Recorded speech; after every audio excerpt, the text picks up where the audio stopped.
mbokk yi maa ngi leen di nuyu mbokk journaliste yi mbokk famille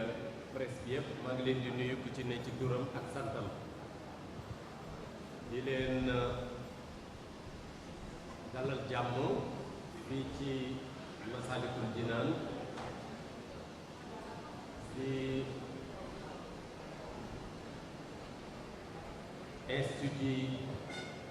projet institut islamique de recherche Cheikh Ahmadou Bamba bi nga xam ni xalif général des Mourides moo ko initié ci turu Cheikh Ahmadou Bamba def ko mu nekk benn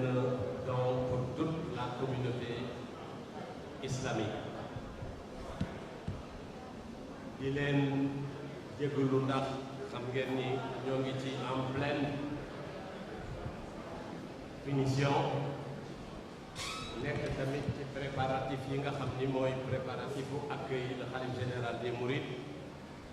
moo tax ñuy jégalu ci promiscuité bi nga xam ni bii am na fi ndax xam ngeen ni fii néegu yàlla la jàkka la jumaa la ba nga xam ni commodité yi ci war a am yépp pour événement yu mel nii du ci am ndax fii ñu nekk daanaka salle de prière la waaye nag tant que parewul ba ñu lal ay tapis du tudd salle de prière mooy salle de prière des femmes la salle de prière quotidienne donc ñoo ngi leen di dalal jàmm fii ci barab bi di leen masawu coono ak xataay bi ak tàngaay bi di bëgg rek très rapidement wax leen li nga xam ne lii mooy solo point de presse bi nga xam ne dañ leen ko ci convier ngeen ñëw en masse yéen ak seen organe de presse yëpp nga xam ni saa su ne bu ñu leen soxlaa ngeen ñëw di leen xamal ni événement bi ñu jublu muy ouverture officielle la grande mosquée Massalikul Jinaan bi nga xam ni ñoo ngi ko jàpp le 27 septembre 2019 mooy vendredi bi prochain ajjuma tey jii bu dellusee waaye ouverture officielle bi dafa am ay événements yu bari yoo xam ni ñoo ko sous-tendre muy li nga xam ni mooy waajal bés bi ndax bés bi ñoo koy waajal d'abord en prélude de l'ouverture mooy l'arrivée du khalife général des Mourides à Dakar khalife général des Mourides bi nga xam ni mooy ñëw présider cérémonie officielle d'ouverture de la mosquée mooy ñëw fii après-demain maanaam dimanche ñu koy wax dibéer dimanche 22 septembre lay jóge Touba ñëw fii ci jumaa ji ça sera certainement dans la matinée ba nga xam ni ñoo ngi convier toute la presse que vous représentez di convier toute la population de Dakar et globalement toute la population de ce pays-là ñu ñëw pour teerul ñu gan bu tedd bu màgg googu muy Cheikh Mouhamadoul Mountakha khalife général des Mourides ñuy ñaan yàlla ko fi yàlla yàggal te wéral ko li nga xam ni nag mooy événement bi mooy d'abord en prélude ni ma ko waxee woon mooy ñëwam gi waaye dama bëgg defal leen benn genèse boo xam ni bu xaw a gàtt ci li nga xam ne lii mooy Massalikul Jinaan ak processus bi nga xam ne bii moom la topp ba tey jii mu ñëw fii tudd Massalikul Jinaan ñu nekk fii dans ce bâtiment auguste bâtiment bi nga xam ni mooy la première phase du complexe de l'institut de recherche nga xam ni mooy jumaa ji fi ñu ne di ko ubbi le 27 avec l'Institut Cheikh Ahmadou Bamba bi nga xam ni c'est la seconde phase bi nga xam ni moom it c'est un autre programme assez important qui boo xam ni la koy composé lu bari la ci ay facettes ndax dina am ay salle de conférence, dina am ay institut de recherche, dina am ay salle polyvalente yoo xam ne yi dinañ fay dispenser même maanaam ay cours yoo xam ne yi mi ngi jëm ci ay domaines très précis muy maanaam tout ce qui touche l'enseignement et l'éducation islamique ak lépp loo xam ne lii tamit mi ngi laal wàllu turux yi nga xam ne yi mooy am surtout le soufisme di laal tamit ci jàngale Serigne Touba nga xam ne Serigne Touba jàngaleem yaatu na ndaxte laal na domaine d'enseignement boo gis rek mu nekk dans la vie sociale Serigne Touba wax na ci bind na ci ba mu laaj nag fii mu nekk ñu toll ci nag vulgariser ko mu toll ci nit ñi xam ko mu toll tamit ci nit ñi mën ko jariñoo loolu mooy li nga xam ni mooy solo si nga xam ni sax moo sous-tendre aussi idée bi nga xam ne bii Cheikh Mountakha Mbacké di khalife général des Mourides def na ko pour tabax l'université Cheikh Ahmadou Bamba bi nga xam ni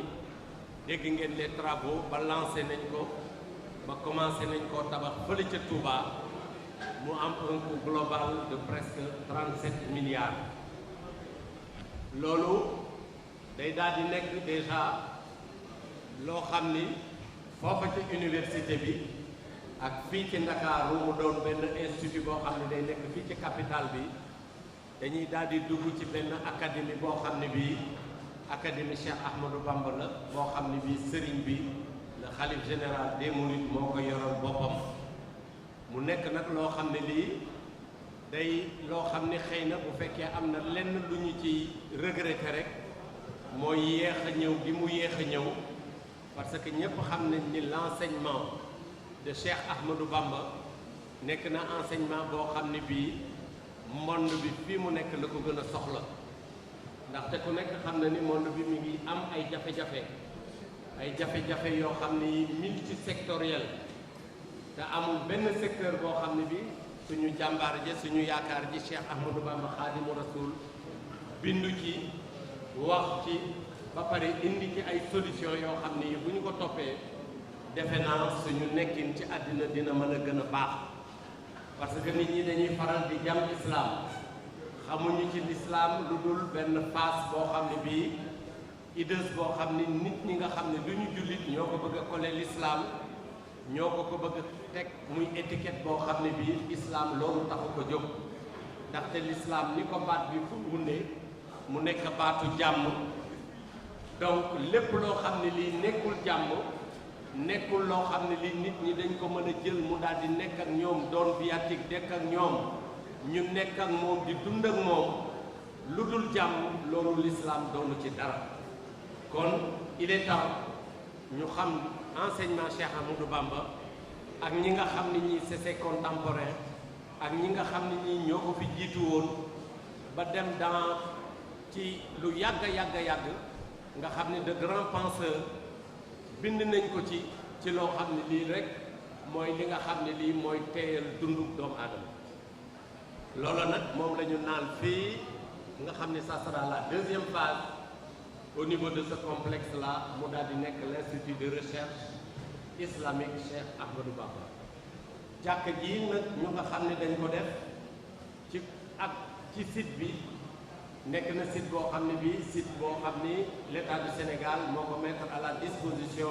de la communauté mu nekk loo xam ni toll na ci 60 000 mètres carrés le gouvernement du président Abdoulaye Wade jëloon ko jox ko le khalife général des Mourides ñu tàmbali fi ce projet là ba defal buum fi lii nga xam ne lii man def nañ ko fi muy jàkka ji nga xam ni moom la ñuy ubbi le 27 yeneen projet yi dinañ leen ko dérouler wax leen processus bi tamit ak lépp loo xam ne lii tàmbali nañ ko ci xam naa ni dañuy bàyyi primeur bi ak la khalife général des Mourides comme lii la ñu jëkk a liggéeyloo ñu liggéey ko ba mu noppi ba mu koy ubbi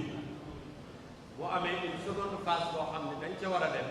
loolu moom dina leen ko annoncé ko toute la communauté, annoncé ko tamit tous les musulmans et les mourides en particulier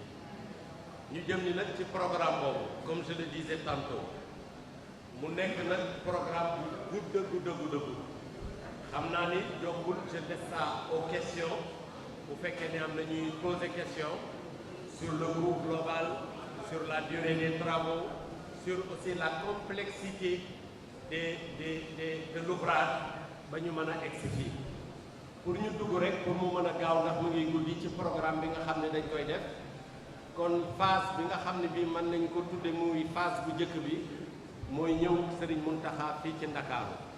nga xam ni dimanche la fiy ñëw ci matinée bi wala ci fin de matinée bi dinañu communiquer ak yéen l'itinéraire bi nga xamee ni bii fi lay aw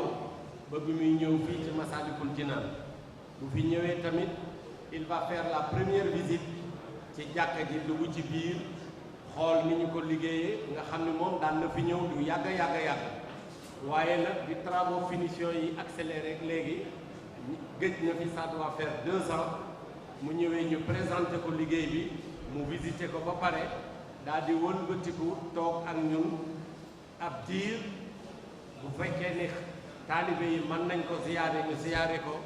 sinon ñu libéré ko mu daal di dem ci fa nga xam ni fa lay dal muy kër Serigne Touba gi nga xam ne bii waajal nañ ko rénové nañ ko defar nañ ko ba ku fa dem xam nga ni mucc na ay def fa xaalis bu baree bari te lépp dara taxul lu dul événement bi mu daal di fay dem foofu mooy nekk sa résidence officielle nga xam ne dina fa nekk ba ñu ubbi jumaa ji mu nekk fa xam naa ni ba heure demam dem loolu lépp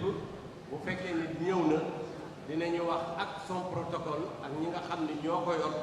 dinañ leen wax kañ la fiy nekk ak kañ la fiy jóge bu fekkee ni bii nag ñëw na ba toog ci lay ubbi officiellement li nga xam ne lii mooy programme bi tàmbali ci dimanche yi ba ñuy ubbi jumaa ji ñoo tënkal leen ci rek tënk yoo xam ne yi moom la ñuy tàmbali nga xam ni altine bi dafa am des journée yooyu dañu ko dëjee ñi nga xam ne ñii dañoo newoon ci yoon wi nga xam ne njabootu Serigne Touba gépp sax lañu ko jagleel mais ku ne xam na ni ce travail ce projet Serigne Saliou Mbacké yàlla yokk ay ngëneelam ak leeram nga xam ni mooy ci njabootu Serigne Touba gi ki nga xam ni ñu tudde leen doom moom lañ fi mujj a gis moom moo initié woon ce projet là booba pàkk bi nekkul woon fii mi ngi nekk ci terrain bu njëkk bi nekk au croisement de ñaari tali et de la rue de Bopp fa la ñu xayma woon ni dinañ fa def jàkka ji mais booba c'était un terrain boo xam ne bu ndaw la ndax superficie excédé wul woon 4000 mètres carrés te xam ngeen ni rek emprise du jumaa ji nii mu toll les aires de prière rek laa wax le bâtiment fait plus d'1 hectare c'est-à-dire plus de 10 000 mètres carrés nga xam ni kon jumaa ji xajul woon ci pàkk boobu ndaxte pàkk ba 4000 mètres carrés ça fait tollul sax ci demi hectare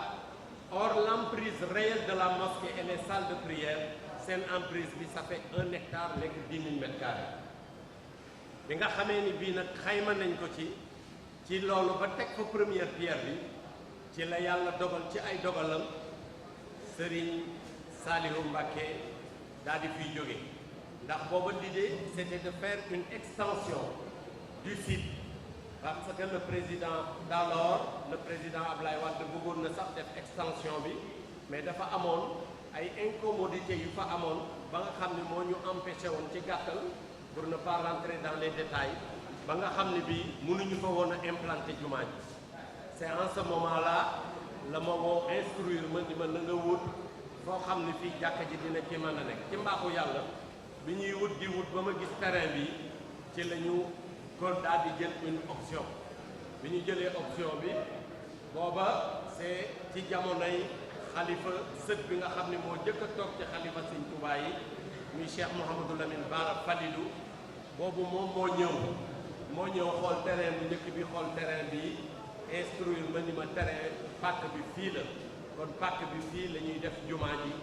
donc c'est en ce moment précis que le choix a été porté sur ce terrain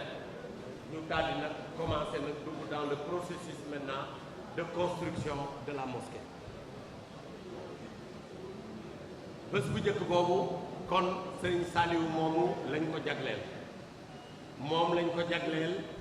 Serigne Cheikh mi nga xam ni mooy xalifaam moo nekk ci boppu njabootam gi dem nañ fa yëg na ko mi ngi préparé pour yónnee ay délégation yoo xam ni journée bi journée Serigne Saliou la boo leen bëggee dama koy ramasser comme ça mais mën naa jox Ablaye Diop après mu lire programme bi wala sëñ Makhtar liiral leen programme bi jour par jour le mardi beneen journée la boo xam ne bii dañu ko déjee la mère la sainte Maam Jaaratulaay Soxna Jaara Buso di woy jëru jigéenu Cheikh Ahmadou Bamba Xaadimu Rasuul suñu yaakaar nga xam ni lépp lu am ci moom la amee ñu déjee ko toute la journée et au-delà même de son auguste personnage ñu déjee ko toutes les femmes du monde yi nga xam ni œuvré nañu ci l'islam taxaw nañu ci l'islam am na lu ñu màndargale l'islam ñu boole leen ci journée boobu muy journée Maam Jaaratulaay nga xam ni c'est le mardi nga xam ni on aura des conférences des thèmes bu ko defee bu ñu paree léegi dinañ leen liiral thèmes yi ak ñi koy def et les conférenciers et les modérateurs ak panel yoo xam ne yi dina am ci biir conférence yooyu le soir mu nekk soirée boo xam ni veillée religieuse la boo xam ni ñoo ngi ko tuddee taalibe bu mag boo xam ne bii maam Cheikh Ibrahima Fall bu ñu ko tuddee ñëpp xam ko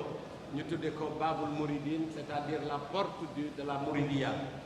moom la ñuy jagleel la soirée du mardi le mercredi nekk une journée boo xam ni dañ ko dijjee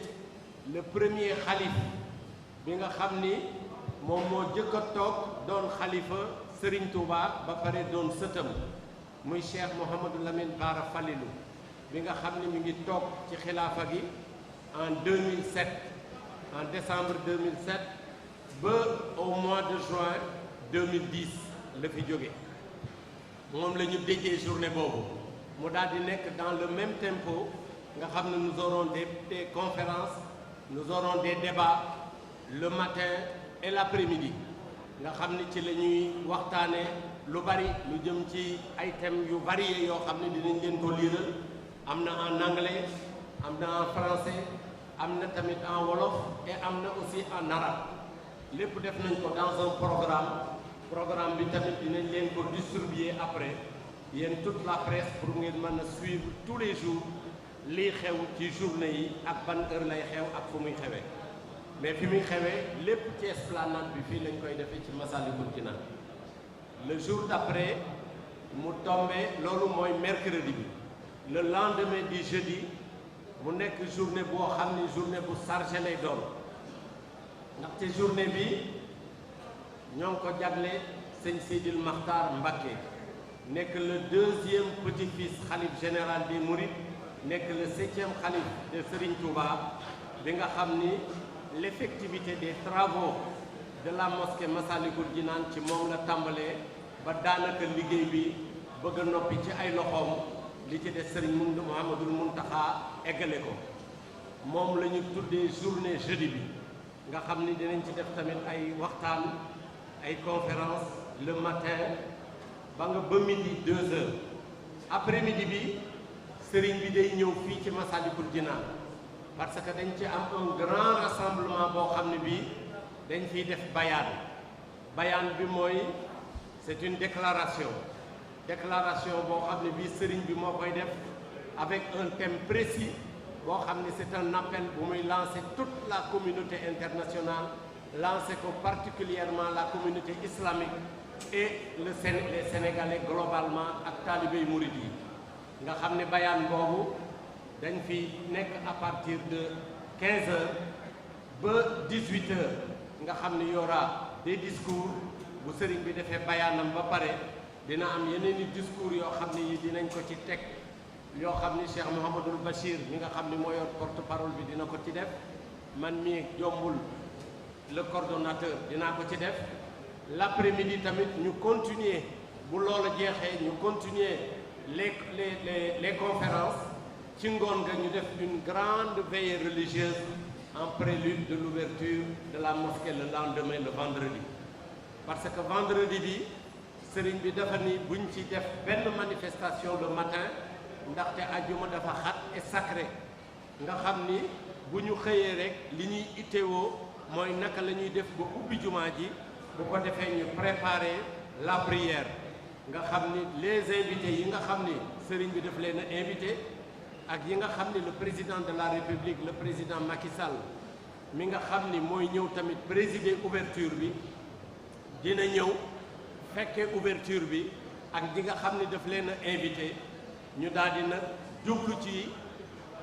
julli gi waajal julli gi xutba yi bu ñu jullee ba pare tamit jombul sëriñ bi dina am une brève déclaration boo xam ne bii dina ko def loolu daal mooy li nga xam ne mooy le programme globalement bu ñu jullee ba pare nag ba dem ci kër yi ba joxe xéewal yi ba pare dañuy daal di def nag toute la soirée mu nekk une veillée religieuse ba le samedi ba nga xam ne bii ci la ñuy boucler le programme globalement loolu en ramassé d'une façon sommaire mooy li nga xam ne lii moo nekk ci programme bi nga xam ni mooy semaine inauguration la grande mosquée Massalikul Jinaan